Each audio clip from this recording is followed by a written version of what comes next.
ചെന്നൈ സിറ്റിയിൽ നിന്ന് ഏകദേശം ഒരു 80 കിലോമീറ്റർ പോയാൽ നമുക്ക് ഭാരതത്തിലെ തന്നെ 7 പുണ്യസ്ഥലങ്ങളിലൊന്നായ കാഞ്ചീപുരത്തെത്താം. ഇന്ന് കുറച്ച് നമുക്ക് കാഞ്ചീപുരം വിശേഷങ്ങൾ കാണാം. എല്ലാവർക്കും പുതിയ വീഡിയോയിലേക്ക് സ്വാഗതം. കാഞ്ചീപുരത്തിനെ പറ്റി പറയാൻ ധാരാളമുണ്ട്. ചെറുതും വലുതുമായിട്ട് ഇവിടെ ഒരു 1000-ത്തോളം അമ്പലങ്ങൾ ഉണ്ടെന്നാണ് കണക്ക്. അപ്പോൾ അതിൽ ഞങ്ങൾ മെയിനായിട്ട് 3 അമ്പലങ്ങളിലാണ് പോയത്. ആദ്യം പോയത് 51 ശക്തിപീഠങ്ങളിലൊന്നായ കാഞ്ചി കാമാക്ഷി അമ്പലത്തിലേക്കാണ്.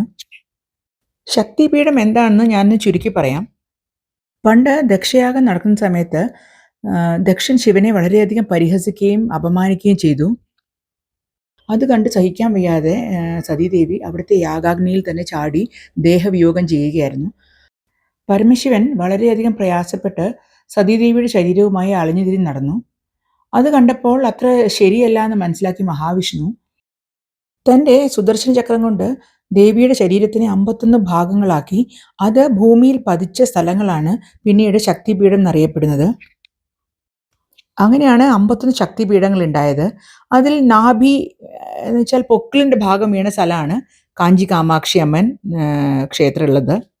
പിന്നെ വേറെ പ്രത്യേകത, സൗത്ത് ഇന്ത്യയിലുള്ള ഒരേ ഒരു ശക്തിപീഠമാണ് കാഞ്ചി കാമാക്ഷി.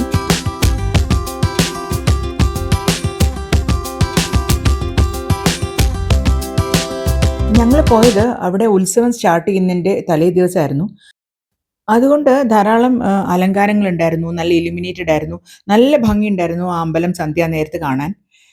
പിന്നെ സാധാരണ അനുഷ്ഠിക്കാത്ത കുറേ ആചാരങ്ങളും അനുഷ്ഠാനങ്ങളും ഒക്കെ നമുക്ക് കാണാൻ പറ്റി. ഈ ഉത്സവകാലത്ത് വിഘ്നങ്ങളൊന്നും ഉണ്ടാവാതിരിക്കാൻ ഗണപതി ഭഗവാനെ അവർ തേരിൽ കയറ്റി ഇങ്ങനെ പ്രൊസഷനായിട്ട് വേറൊരു അമ്പലത്തിലേക്ക് കൊണ്ടുപോയി അവിടെ പൂജയൊക്കെ ചെയ്തതിന് ശേഷം തിരിച്ച് കാഞ്ചി കാമാക്ഷി അമ്പലത്തിലേക്ക് എഴുന്നള്ളിച്ച് കൊണ്ടുവരും. ഈ വീഡിയോയുടെ തുടക്കത്തിൽ കണ്ട ആ പ്രൊസഷനായിരുന്നു അത്.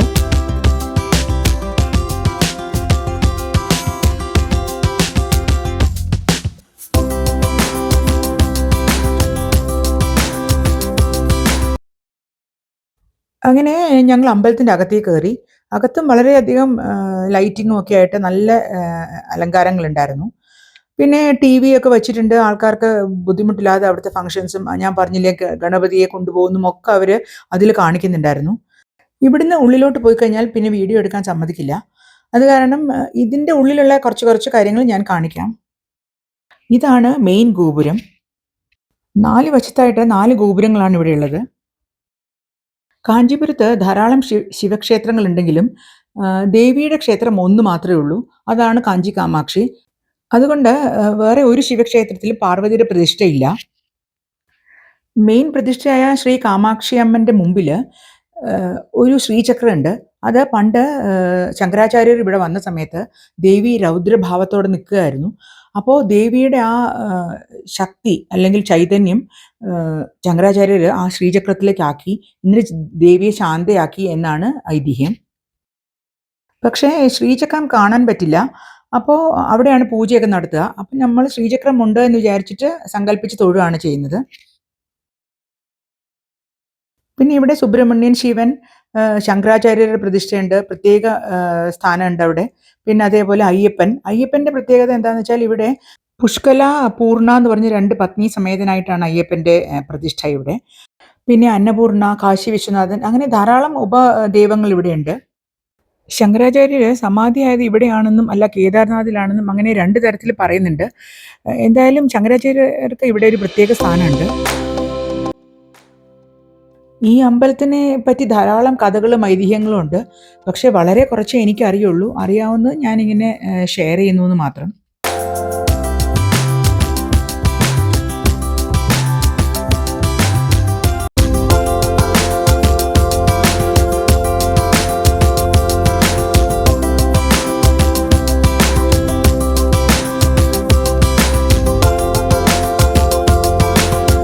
ഞങ്ങളങ്ങനെ ദർശനം കഴിഞ്ഞ് പുറത്തിറങ്ങി. അപ്പോൾ അവിടെ തിരക്കുണ്ടായിരുന്നെങ്കിലും വളരെ നന്നായിട്ട് നമുക്ക് ദർശനം കിട്ടി.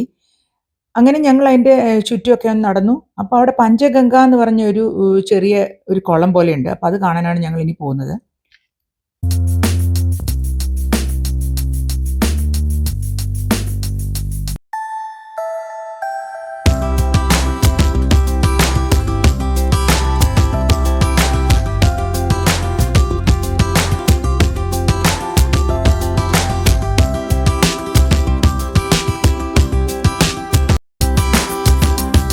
5 പുണ്യനദികളായ ഗംഗ, യമുന, സരസ്വതി, നർമ്മദ, ഗോദാവരി ഈ 5 നദികളുടെയും പ്രസൻസ് അവിടെ ഉണ്ട് എന്നാണ് സങ്കല്പം.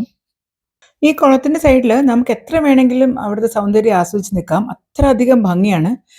അതുമാത്രമല്ല സൈഡിൽ കുറേ ഇങ്ങനെ ബെഞ്ച് പോലെയൊക്കെ കെട്ടി വെച്ചിട്ടുണ്ട്. അവിടെ ഇരുന്ന് നമുക്ക് മെഡിറ്റേറ്റ് ചെയ്യണമെങ്കിൽ പ്രാർത്ഥിക്കണമെങ്കിലും ഒക്കെ ധാരാളം സ്ഥലമുണ്ട്.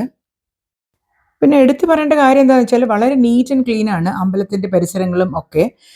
കാഞ്ചീപുരം പൊതുവെ അങ്ങനെ വലിയ നീറ്റ് അല്ല. അപ്പം അത് കാരണം നമുക്ക് ഇവിടുത്തെ ആ ഒരു നീറ്റ്നെസ്സും ഇവിടെ നന്നായിട്ട് അവർ വച്ചിട്ടുണ്ട്.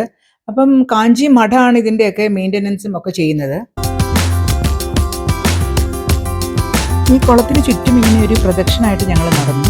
അപ്പോൾ അതിൻ്റെ ഒരു വശത്ത് ഒരു ചെറിയൊരു ദുർഗാദേവിയുടെ പ്രതിഷ്ഠയുണ്ട്.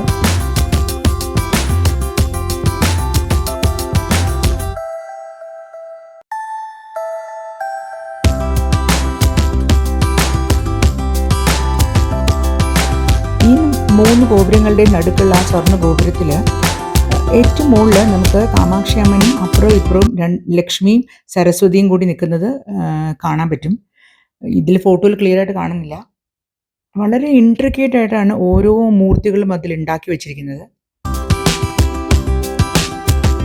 അങ്ങനെ ഇതൊക്കെ കണ്ടും ആസ്വദിച്ച് ഞങ്ങളിങ്ങനെ ആ വഴി കൂടി പ്രദക്ഷിണമായിട്ട് ഇങ്ങനെ നടക്കുകയാണ്. സന്ധ്യാസമയം ആയതുകൊണ്ട് നല്ല കാറ്റും നല്ല ഒരു ചെറിയ തണുപ്പും ഒക്കെ ആയിരുന്നു. വളരെ സുഖമാണ് അവിടെ ഇരുന്ന് മെഡിറ്റേറ്റ് ചെയ്യാനും അവിടെ ഇരുന്ന് നമുക്ക് പ്രാർത്ഥിക്കാനും ഒക്കെ വളരെ നല്ലൊരു കാലാവസ്ഥയായിരുന്നു. പ്രദക്ഷിണ വഴിയുടെ സൈഡിൽ കുറേ ബിൽഡിങ്ങുകളൊക്കെ ഉണ്ട്. ഗോശാലയുണ്ട്, പിന്നെ സരസ്വതി മണ്ഡപമുണ്ട്. അങ്ങനെ കുറച്ച് സംഗതികളൊക്കെ കണ്ടു.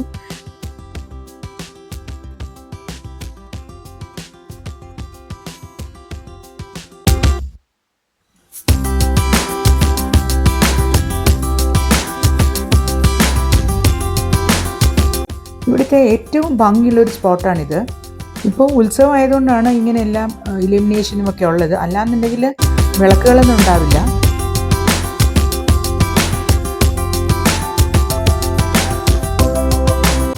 ഈ ദൂരെ കാണുന്ന കൽമണ്ഡപത്തിൽ ചില വിശേഷ ദിവസങ്ങളിൽ ദേവിയെ കൊണ്ടുവന്ന് എഴുന്നള്ളിച്ച് അവിടെ പൂജിക്കുകയൊക്കെ ചെയ്യും. ആ ഗോപുരങ്ങളുടെയൊക്കെ താഴെ ഇടത്തെ അറ്റത്ത് ഒരു ചെറിയ ലൈറ്റ് കാണുന്നില്ലേ, അതാണ് തിരുപ്പതി ബാലാജിയുടെ പ്രതിഷ്ഠയുള്ള സ്ഥലം. അവിടുത്തെ പ്രത്യേകത എന്താണെന്ന് വെച്ചാൽ 3 നിലകളായിട്ടാണ് ആ ബിൽഡിംഗ്. അതിൽ താഴെ തിരുപ്പതി ഭഗവാൻ നിൽക്കുന്ന രൂപത്തിൽ, നടുക്ക് ഇരിക്കുന്ന രൂപത്തിൽ, മുകളിൽ കിടക്കുന്ന രൂപത്തിൽ. അങ്ങനെ നമുക്ക് കാണാൻ പറ്റുന്നത് താഴത്തെ മാത്രമേ ഉള്ളൂ. കുറച്ച് ശ്രദ്ധിച്ച് നോക്കിയാൽ നമുക്ക് ആ ഇരിക്കുന്ന രൂപം കാണാൻ പറ്റും. ഇത് അവിടെ ഒരു വളരെ പൊക്കത്തിലാണ്, അതുകൊണ്ട് കാണാൻ പറ്റില്ല. ഉള്ളൊരു ഹൈഗ്രീവൻ്റെ സ്റ്റാച്ചു ആണ്. ഹൈഗ്രീവൻ എന്ന് പറഞ്ഞാൽ വിഷ്ണു ഭഗവാൻ തന്നെയാണ്, പക്ഷേ കുതിരയുടെ മുഖമാണ്.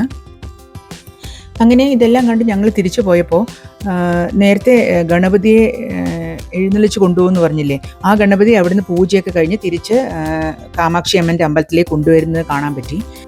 ഇനി ഇവിടുത്തെ ബാക്കി വിശേഷങ്ങളായിട്ട് വീണ്ടും കാണാം. അതുവരെ എല്ലാവർക്കും ബൈ.